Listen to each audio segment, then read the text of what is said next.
kid from the bush who grew into a legend in his own lunchtime, former SAS soldier Michael J. Malone has seen it all. This is Never Die Wondering, Mick Malone in his own words, hosted by the man himself, Mick Malone, along with Toby Malone, as they examine this long, storied career in the Australian Special Forces. Join us each week for behind-the-scenes insight, exclusive readings, and brutally honest truths from a true original. Welcome to Never Die Wondering.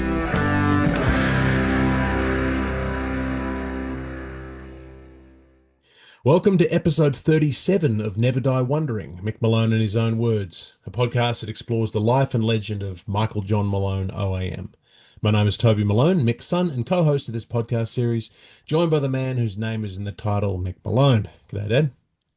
Hey, Tobes, how are you, mate? Oh, I'm great. I'm looking forward to this chat. You're looking good.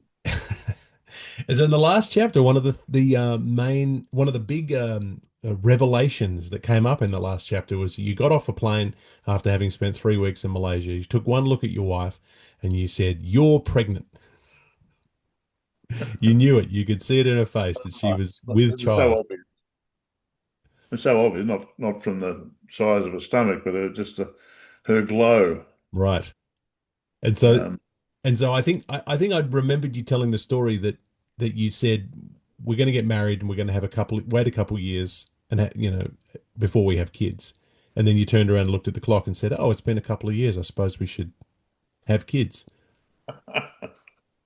Because I don't know if uh, that one's a furphy, but that was one uh, that Mum used to tell about. Bit of a Murphy, yeah. So obviously a planned pregnancy and a welcome pregnancy. Yeah, yeah.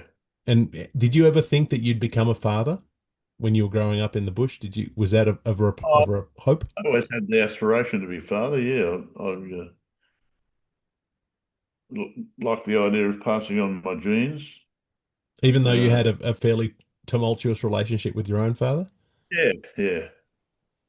I thought I could do better than that. Mm. And I would treat my son with due respect and all the rest of it if I had a son. Yeah. And I think I've done that. Yeah. No, I agree. I think we've had a pretty good run and and uh, we get on well. And I think there was some times when I was a teenager where where we looked like we were going down the old road of of what your father and you went with. But I think we both made a conscious effort not Yeah. to carry on that Then way. I So just tend to push the envelope a bit. yeah, and then so we're going to hear in this chapter about my arrival on the scene, and then not long later the arrival of my beloved sister Georgia. And this is going to be, I mean, it's a slightly tricky chapter. So we wrote this book in 2024. And those of you listening probably are aware, maybe some of you are not. Georgia passed away from bowel cancer in April of 2025, so about a year after we published this book. So obviously the references to Georgia in here are very much in present tense, and she was very proud of this book and was very excited when we published it and was very pleased to be a proofreader, and she and her husband were great supporters of this. And so it's a little bit of a tricky chapter for us to read because obviously we remember Georgia very, very fondly, but it's only been a few months since we lost her. But we try to honor her memory as many ways as we can, and this is one of the ways that we can do that. So Yeah. hopefully we can hold it together and be okay. And I like to think that when we talk about Georgia, we can talk about it with a smile as opposed to feeling sad. Yeah. Uh, Yeah. look, let's get into it, and we're going to read this next chapter where suddenly you become a father. So not only has this gormless youth from the bush joined the military and then got into special forces and then gone to war and then got married, but now he's a father. So we'll see how that's all going to go. So today we're going to be Oh, reading chapter 34 from Two Ranks on the Road, 35 Years of Australian Special Forces Service by Michael J. Malone, OAM, published in 2024 by Imprimatur Books, Perth. This chapter, entitled The Family Expands, covers pages 245 to 251 in the print edition. The ebook may have slightly different numbering, so follow from the beginning of the chapter. As we read, The body of the text will be read by author Mick Malone. Whenever we come across a footnote, we'll pause in the least disruptive way possible and I'll read the footnotes. And now, without further ado, two ranks on the road. Chapter 34, The Family Expands, 1978 to 79. A little daunted. Being away for 3 weeks put a small dent in our early marriage, but I had a good one. She proved to be a very tolerant and patient lady, as as she is to this day. By May, um, Jo was ready to give birth, and it was one of the great pleasures of my life to be there when the birth of Toby Peter Malone. After my cousin Peter, who was killed in Vietnam. In the old Devonlea Hospital in Claremont, where he was delivered by Dr. Peter Tunbridge on 30th of May 1978. As we brought him home from the hospital, old Mrs. Hughes from across the road commented, "What a coincidence. Toby's born 30th of May and you live at 30 May Street, East Fremantle." It was quite a shock to us because we hadn't twigged. As usual, I went away immediately after the birth, which became a pattern of our married life. But Jo always had support from her mum, her friends, and of course Ace.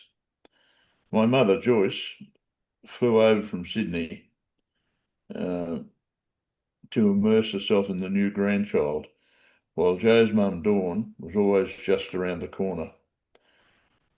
He had the best two grandmas one could have wished for. Footnote: These were two extraordinary women who lived through the hard times of the 20th century. Jo's mum, Dawn Blue, née Heathcote, was born in 1918. Her middle name was Pax, honouring the end of World War One, and married Archie Blue, an up-and-comer in the Bank of New South Wales. They produced three kids: Ross, rest in peace, Don and Joanne. Archie died in 1964, aged 53, and Dawn lived to 93. My mum, Joyce Malone, née Brown, was born in 1925 in Binnaway, New South Wales, to Alma Polly Brown. We never did find out who her father was. She was always very sharp and excelled at maths and all the other subjects, and if she had come from money, would have excelled at Sydney University, but it was not to be. She was courted by Edmund Ned Malone, a bloke from a neighbouring town who spent 5 years away at the war. They were married in 1946, and I came along in 1947, followed by my lovely sister Helen. Dad died in 1990, aged 70, and Mum lived to 89.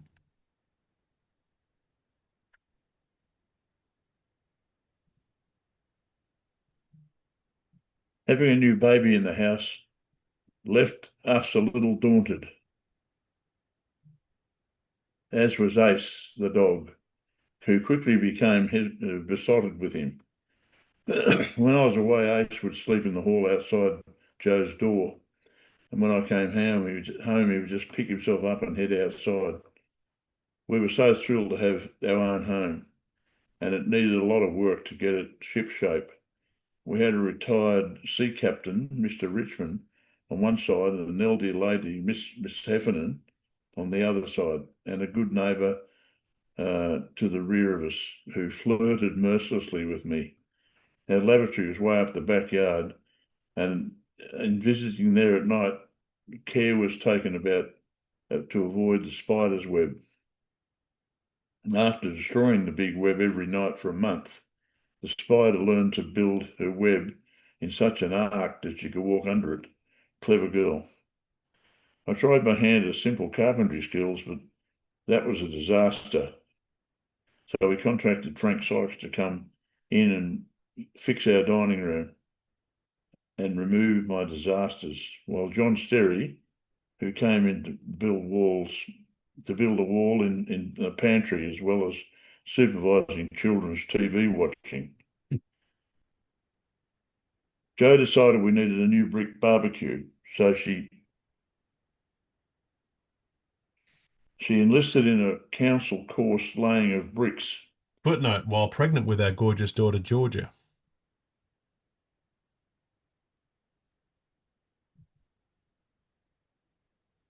And the end result was quite spectacular. What a girl. The laundry was in a falling down shed at the back, and the plan was to eventually replace it. The garage was also in a similar state, and I don't think we ever parked a car in there. We had the front wall rebuilt and gates placed in it, one leading up 2 flights of stairs to the front door, the other on the steep driveway leading up to the side of the house. It was a great location because it was 2 minutes to the river, uh, and Ace liked to frolic in the shallows water close to the Oyster Beds restaurant in the Swan River.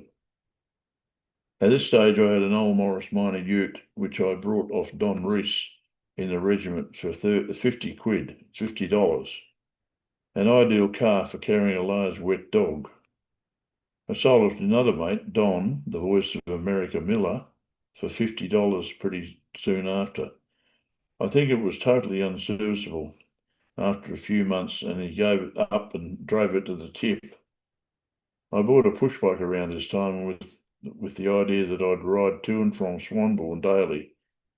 This didn't last long, however, when I realised I'd be riding into the northerly going to work and a southerly coming home. I sold the bike to an aspiring athlete in the regiment a couple of months later.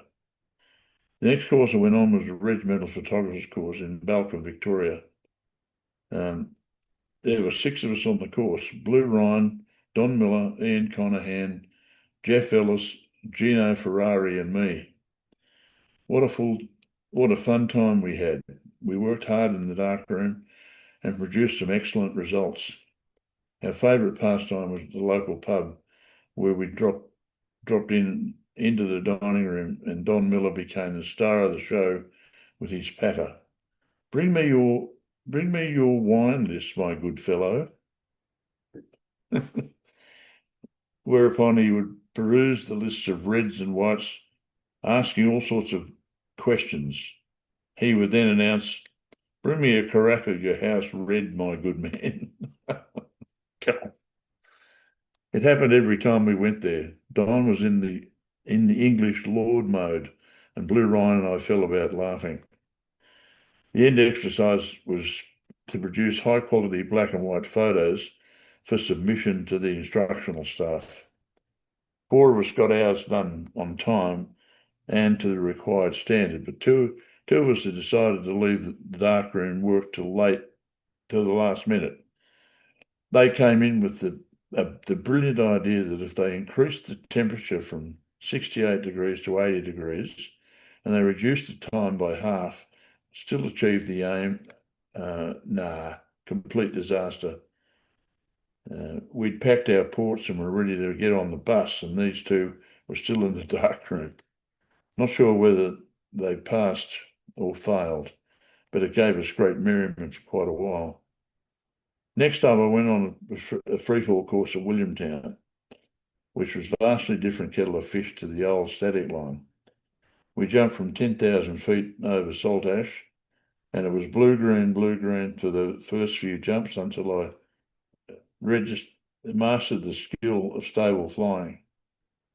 Once we'd completed 8 jumps from the Caribou and Herc, we were presented with qualifications. By this stage, I was getting a bit toey about being away from my little family and couldn't wait to get home. Happily, it was back to Perth with no further incident, where we sold our lovely Combi camper and bought a more family-friendly flash bright yellow Mazda 323. Christmas 1978 saw us again wending our way across the Nullarbor to introduce our new son to the rest of the Malones. We made the mistake of towing a trailer with a canvas canopy, which acted as a reverse sail, so I couldn't get any more than 50 kilometres an hour. And we chewed juice madly. We pulled up at a servo, dismantled the canopy, strapped the lot down with hockey straps. Once this burr was removed from the saddle, as it were. We were off like a startled gazelle. Toby slept a lot of the time, which was a blessing. His bassinet fitted snugly behind the front seats and was never a worry. Whenever he woke up, Jo would just lift him into the front while I stopped on the side of the road, and she could feed him. Same with changing nappies. We'd normally wait till we struck a servo with a washroom, and she would take him and change him. Footnote, I think it's the only time we use disposable nappies. I would be loading up again with all the gump we needed, and away we'd go again. It was great seeing the family again, and they were all over Toby like a rash. We had a great Christmas, and there was again time to, and then it was again time to pack up and head back west. Toby was bundled into the back seat of the little yellow rocket, and away we went. A straightforward run back, accompanied in 3.5 days, staying in sad little motels and eating a lot of junk food, while Toby was okay because his food supply was close at hand. It was a momentous moment crossing the WA border, nearly home. The old May Street house was still standing, and it didn't take us long to settle back in. We picked up Ace from the kennels, and he was so joyful to see us, wiggle waggling all over the place. He loved he loved being home, and I still have a few days of my ARL to go, which meant I was able to walk the dog along the river daily. On another occasion, en route to a major exercise in Northern Territory, L Troop was travelling in a convoy of 6 Land Rovers. We had a cunning plan to follow the rival line to avoid what looked like soggy country and unstable ground. For some reason, we decided to avoid a washed away culvert, and the only option was to take a chance on the damp ground. The lead vehicle only got as far as 100 metres before he was bogged down to the axles. The second vehicle followed, and the third, and until all 6 were bogged. As quick as a flash, Bobby Sindel, a quiet young man with a background in transport, announced that he would take over and fix the problem.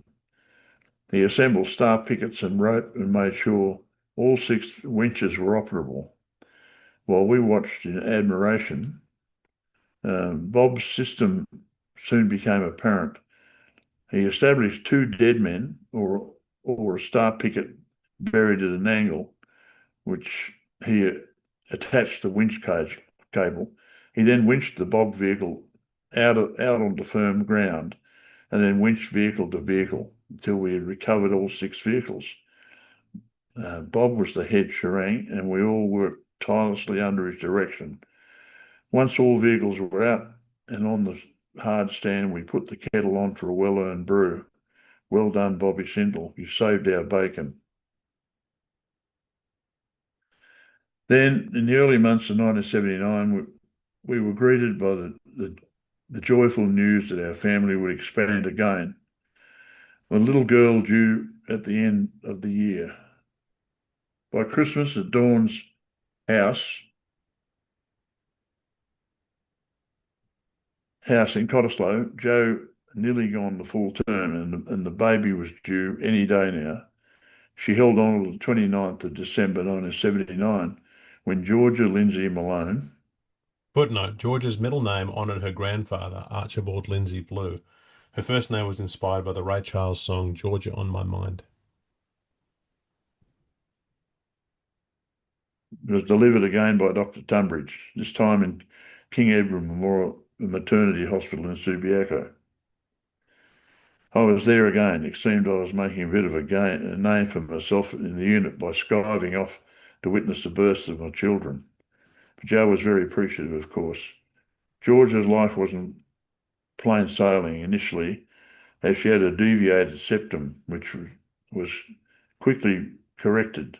Bringing her home to 30 May Street was a joy. She and Toby became instant friends, along with our beautiful dog Ace. George was now settling in, fortified with her mother's milk, and we were now set for our pigeon pair, 2 kids under 2. But luckily Dawn was close at hand, as were Jo's many friends.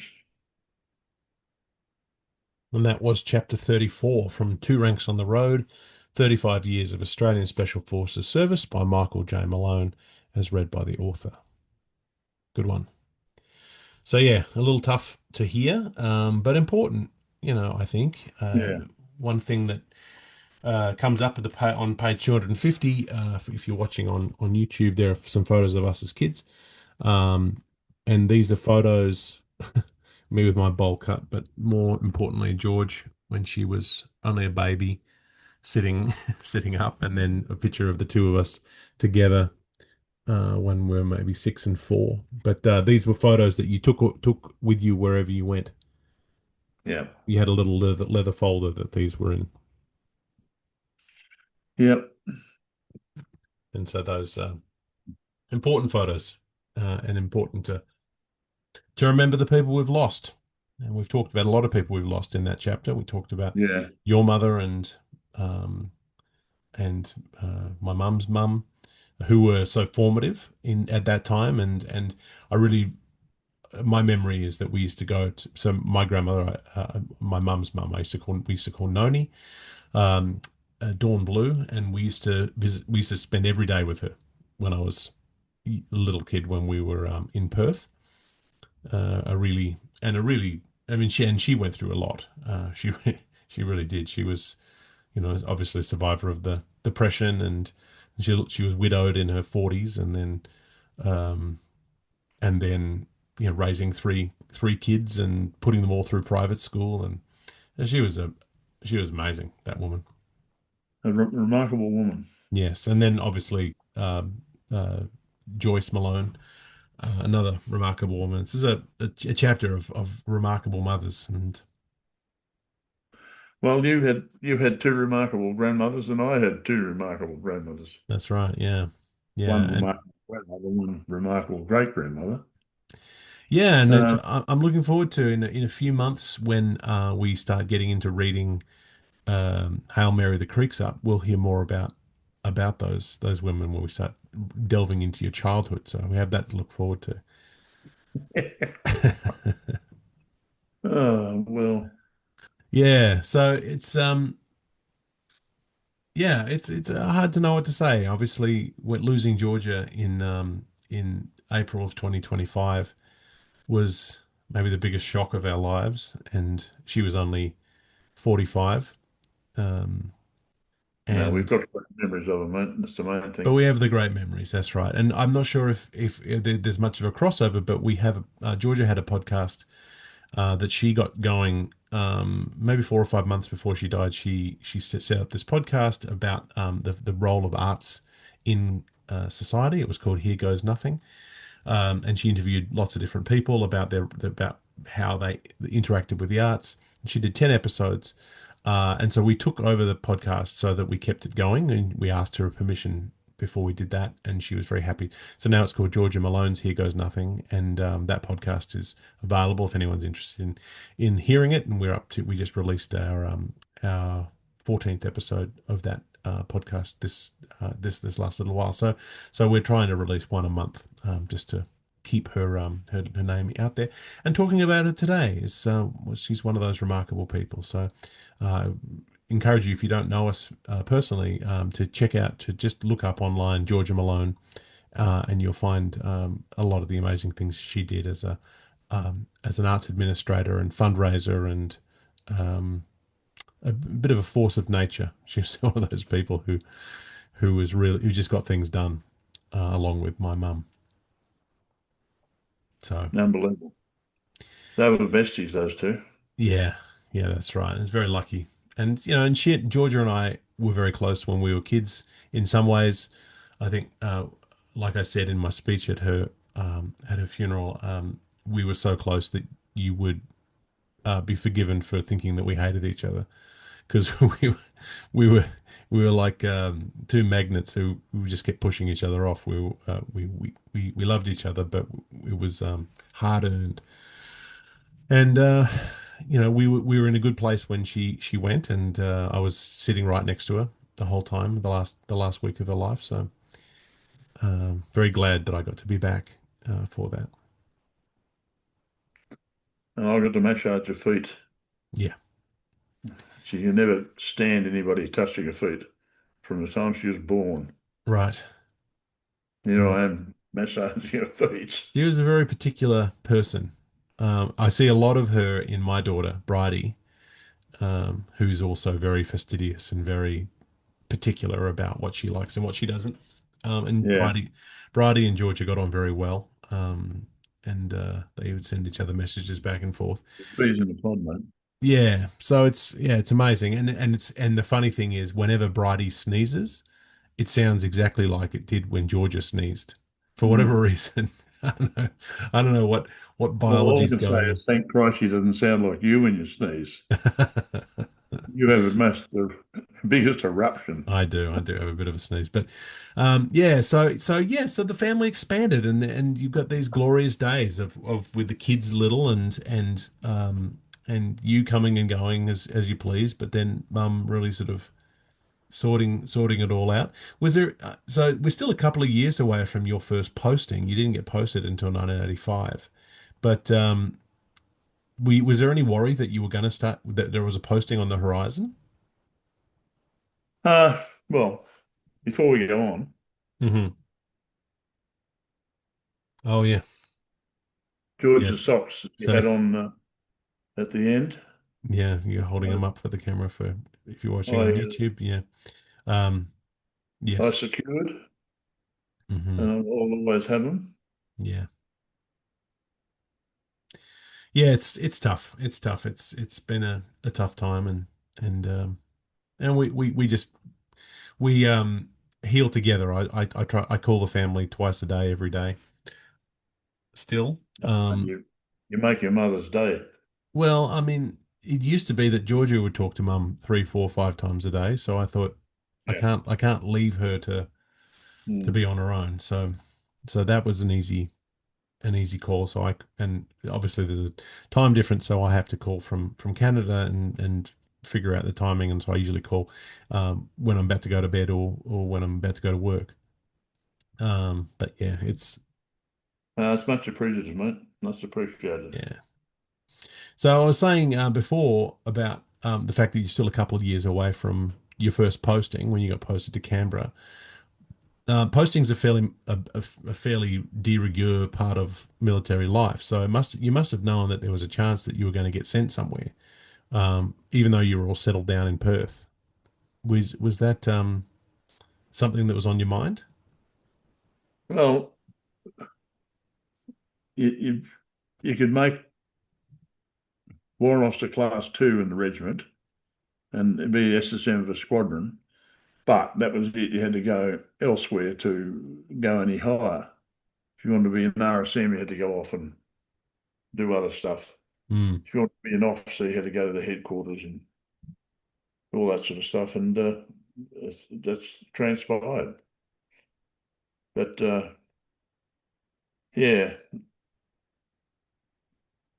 So you had to apply for it. You had to put your hand up and say you wanted to be oh, posted. yearly interview with the boss and say, what do you want to do next? I wouldn't mind going to Duntroon as an instructor or something, Right. or I wouldn't mind going to infantry centre or Canungra or uh, so the Duntroon option was always a good one because we had always had people there in the field wing, Hmm. uh, and I kept following Ian Conahan. Yeah. Um, he was SSM of one squadron, and I followed him into there. And he was the warrant officer in the field wing at Duntroon, and I followed him into there, Mm. and so on. There's a couple more I followed him into too, but we'll get into those later. Yeah. But Uh, yeah, at this stage, I'm still a sergeant, I think. yeah. Uh, 79. And so if you hadn't have put your hand up, you would have stayed. You would just. What would you have done? You Well, couldn't stay as sergeant forever. nah. The army suffers from blockage. Too many people at Woe 1 and Woe 2 level Right. refuse to move. Consequently, you got this blockage of people, and people can't get promoted. Right. So they have a system where you farm out the most senior members to allow the younger blokes coming through to be promoted. Mm. Only a certain amount of spaces on the all bat, as it were. Right. Well, we'll hear about that a little bit more in future chapters. But today, today was a tough one to read and to hear about, and Yeah. we'll get more back into the military in the next episode, I promise. But that is all the time we have this week for Never Die Wondering. So join us next week for the next installment of our exploration of Mick Malone's career as we get into the 35th chapter of the book itself, entitled CT Teams in SASR. If you have a copy of Two Ranks, read along with us. I've been Toby Malone, and thank you to Mick Malone for paternalistically joining me on this journey. This has been Never Die Wondering, Mick Malone in his own words. For links to purchase your own copies of Mick's books, visit the show notes or mickmalone.com.au. This podcast is produced by Toby Malone, Joe Malone, and Mick Malone, and engineered by Toby Malone. Theme music is The Happy Wanderer, the official SAS march, as reimagined by Cormac Malone and Meg Logue Malone. Yes, this is a family affair. This is a GM production in association with Imprimatur Books.